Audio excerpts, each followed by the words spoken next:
ప్రేమ్ బాబుని బయటికి తీసుకురావడానికి వెంటనే రౌడీలను కొట్టేసి ఆ అమ్మాయిని స్టేషన్కి తీసుకొస్తూ ఉంటుంది. ఈలోపు వెంటనే గుణ అక్కడికి వచ్చేసరికి రౌడీలు పడిపోయి ఉంటారు.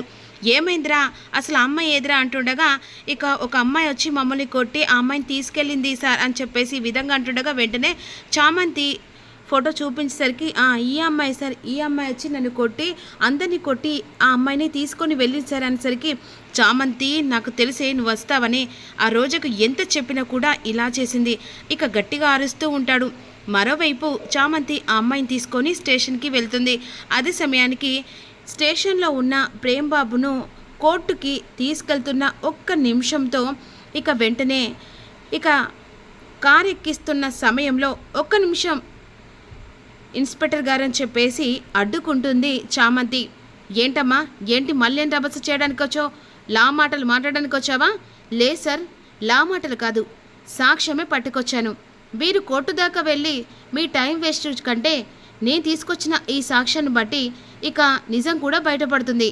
మీకంత శ్రమ లేకుండానే అసలు కిడ్నాప్ చేసిన అమ్మాయిని తీసుకొచ్చాను సార్ అని విధంగా అనేసరికి ఒక్కసారిగా అక్కడున్న ఇక ఎస్ఐ షాక్ అయిపోతాడు. ఏంటమ్మా, ఏం మాట్లాడుతున్నావు? ఇక ప్రేమ్ బాబు ఒక అమ్మాయిని కిడ్నాప్ చేశారని మీరు కంప్లైంట్ ఇచ్చారు కదా. అరే, వేరే వాళ్ళు కంప్లైంట్ ఇస్తే మీరు తీసుకున్నారు కదా. ఆ అమ్మాయి ఈ అమ్మాయి, నువ్వు చెప్పమ్మాయి, అసలు నిజంగానే నిన్ను కిడ్నాప్ చేసింది ఇతనేనా అని విధంగా అడుగుతుండగా, లేదండి, ఇతను క్యాబ్ బుక్ చేస్తే వచ్చాడు. ఆ సమయానికి ఇక వెంటనే నిన్ను మధ్యలో నా ఫ్రెండ్ కాల్ చేస్తే దిగేశాను. అదే సమయానికి వేరే అతను వచ్చి నన్ను కిడ్నాప్ చేసి తీసుకొని వెళ్ళారు. అసలు నన్ను కిడ్నాప్ చేసింది ఇతను మాత్రం కాదు, వేరే అతను అని విధంగా అంటుండగా, ఇప్పుడైనా అర్థమైంది సార్, ఎవరు ఎలాంటి వాళ్ళో తెలుసుకోకుండానే మీరు ఇక ఏకంగా కేసు పెట్టారని చెప్పేసి వచ్చి అరెస్ట్ చేసి తీసుకొని వెళ్ళారు. ఇప్పుడు సాక్ష్యం సరిపోతుందనుకుంటా. అవును, ఇతను నన్ను ఏ మాత్రం కూడా కిడ్నాప్ చేయలేదు. ఈయన మధ్యలో వదిలేసి వెళ్ళిపోయాడు. ఇతన్ని కిడ్నాప్ చేశారని ఎందుకు అరెస్ట్ చేశారు అని ఆ పాప అదే తను చెప్తూ ఉంటుంది.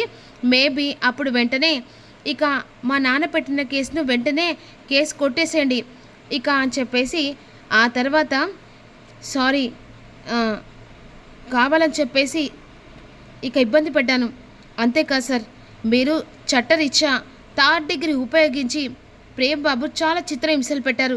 నేను రిపీట్గా కేసేస్తే అప్పుడు మీ ఉద్యోగాలు ఎలా ఉంటాయో ఒక్కసారి లెక్క పెట్టుకోండి. సారీ మేడం, పొరపాటు జరిగింది. పొరపాటు కాస్త ఆలోచించి వెనుక ముందు నిర్ణయం తీసుకోండి. కేసు దొరికింది కదా, వాడు చేశాడా చేయక అని చెప్పేసి ఆలోచించకుండా చట్టాన్ని చేతిలో తీసుకొని చుట్టంలాగా మీరు ఆడుకుంటున్నారు అని చామంతి అంటూ ఉంటుంది. వెంటనే తలదించుకొని కేసు కొట్టేసి ప్రేమ్ బాబుని రిలీజ్ చేస్తారు. ఇక మరోవైపు వెంటనే ఇక్కడ రోజు సంతోషంతో ప్రేమ్ కోర్టుకు వెళ్తున్న సమయంలో తెల్లారితే ప్రేమ్ శవం వస్తుంది కదా అనే విధంగా అనుకుంటూ ఉంటుంది. ఇక మరోవైపు టీవీలో స్ప్రెడ్ అవుతూ ఉంటుంది. అలా వస్తుండగా వెంటనే ప్రేమ్ తీసుకొని చంద్రికను చామంతి లోపలికి వస్తుండగా రోజా ఒక్కసారి షాక్ అయిపోతుంది. ఇదేంటి, నేను వేసిన ప్లాను బెడిసి కొట్టేలా ఇది ప్రేమ్ని తీసుకొని వస్తుందా అని షాకింగ్గా చూస్తూ ఉంటుంది. వెంటనే ప్రేమ్ చూస్తే సంతోషంలో హర్షవర్ధన్ ఇక తన కొడుకును హక్ చేసుకొని బాధపడుతూ ఉంటాడు. నాన్న అని చెప్పేసి హక్ చేసుకొని బాధపడుతుండగా, ఈరోజు ఇలా నా కొడుకుగా నువ్వు ఉన్నావంటే దానికి కారణం ఎవరో కాదురా, చామంతేరా. అమ్మ చామంతి, నువ్వే లేకపోతే ఈరోజు నా కొడుకు నా దగ్గరికి వచ్చేవాడు కాదమ్మా. నీకు ఏమిచ్చి రుణం తీర్చుకోగలమమ్మా అని హర్ష ఈ విధంగా చామంతిని పొగుడుతుండగా అటు రమాదేవి ఇక అరుణ్ రోజా కోపంగా చూస్తూ ఉంటారు. ఇక నువ్వే ముందడుగేయకుంటే ఈరోజు నా బిడ్డకు ఎలాంటి గతి పట్టి ఏం చేసేవాళ్ళమ్మా? నీ రుణం ఏమిచ్చి తీర్చుకోగలనమ్మా? నీకు ఇలా చేతులిచ్చి జోడిచ్చి దండం పెట్టడం తప్ప ఇంకేం చేయలేని పరిస్థితులు అమ్మా.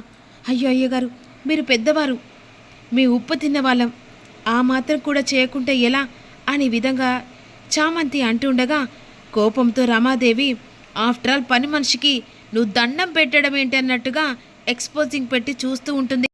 అయ్యగారు, ఏంది ఇదంతా? నాకు దండం పెట్టడం ఏంటి? పెద్దవారు, మీలాంటి వాళ్ళు మాకు దీవెనలే కావాలి కానీ ఇలా దండం పెట్టడం కాదు. ఆఫ్టర్ ఆల్ పని మనిషి కోసం అని దండం పెడుతున్నావా? వాడు తప్పు చేశాడు, కానీ ఈ చామంతి ఏదో ఒకటి చేసి బయటికి తీసుకొచ్చినట్టుగా అనిపిస్తుంది. అదేంటమ్మా అలా మాట్లాడుతున్నాడు? ఇంటికొచ్చిన కొడుకు గురించి ఆలోచించక ఏదో తప్పు చేశాడు అన్నట్టుగా నిర్ణయించుకొని అలా మాట్లాడుతున్నారు. అసలు వాడు నా దృష్టిలో ఎప్పుడో తప్పు చేశాడు. నువ్వు జైలు నుంచి బయటికి తీసుకొచ్చినా కానీ వాడు తప్పు చేశాడు అని విధంగా రమాదేవి అంటుండగా మీ అందరి మాటలు వింటూ ఉంటే వాడిని బ్రతకనిచ్చేలా లేరు అని చెప్పేసి హర్ష అంటూ ఉంటాడు. ఇక ఇలాంటి వాడిని నమ్మించి వాడి చేతిలో ఏదో పెట్టాలనుకుంటే వాడు మన పరువు తీశాడు. ఇంకా వాంతో మాటలేంటి? అయినా ఇలాంటి వాడిక చేతిలో చిల్లి గవ్వ లేకుండా ఏకంగా ఆధిపత్యాన్ని చేతిలో పెట్టాలనుకుంటున్నావు మావయ్య? అవును డాడ్, వీణ్ణి ఇప్పుడు ఆల్రెడీ మన పరువు తీశాడు. ఆల్రెడీ హెడ్లైన్స్ కూడా వస్తుంది. తల తీసేసినట్టు ఉంది వీడి వల్ల.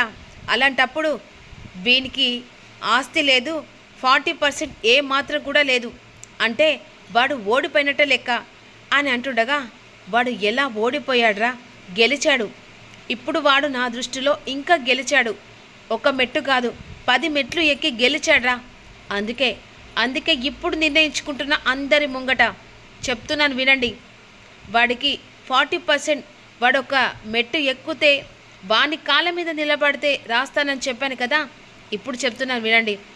వాడికి 40% నా మనస్ఫూర్తిగా ప్రేమకు రాస్తున్నానని చెప్పేసరికి రమాదేవి, రోజా ఇక అరుణ్ ఒక్కసారిగా షాకింగ్గా చూస్తూ ఉంటారు. పిచ్చి పట్టింది హర్ష, వాడికి 40% రాయడం ఏంటి? వాడు గెలిచిన తర్వాత కదా. ఏంటి మావయ్య మాట ఇచ్చి మాట తప్పుతున్నారు? అయినా ప్రేమ్ ఏం చేశాడని మీరు 40% రాస్తారు? ఇది నేను ఒప్పుకోలేను.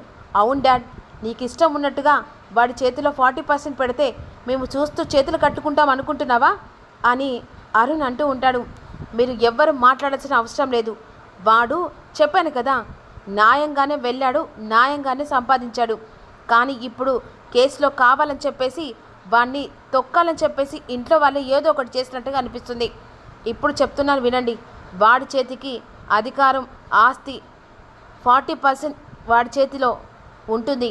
మీకు ఇష్టం ఉన్నా లేకపోయినా నా కొడుకు 40% రాస్తున్నానని చెప్పేసి వెంటనే చామంతి అగ్రిమెంట్ పేపర్లు తెప్పించు, సంతకం పెడతాను, ఇక వాడి పేరు మీద 40% అని తీర్పిచ్చి అక్కడి నుంచి హర్ష వెళ్ళిపోతాడు. వెంటనే రామాదేవి కోపంతో ఇక కోపంగా చూసి వెళ్ళిపోతుంది. అటు రోజా, అరుణ్ వాళ్ళ రూమ్లోకి వెళ్ళిపోతారు.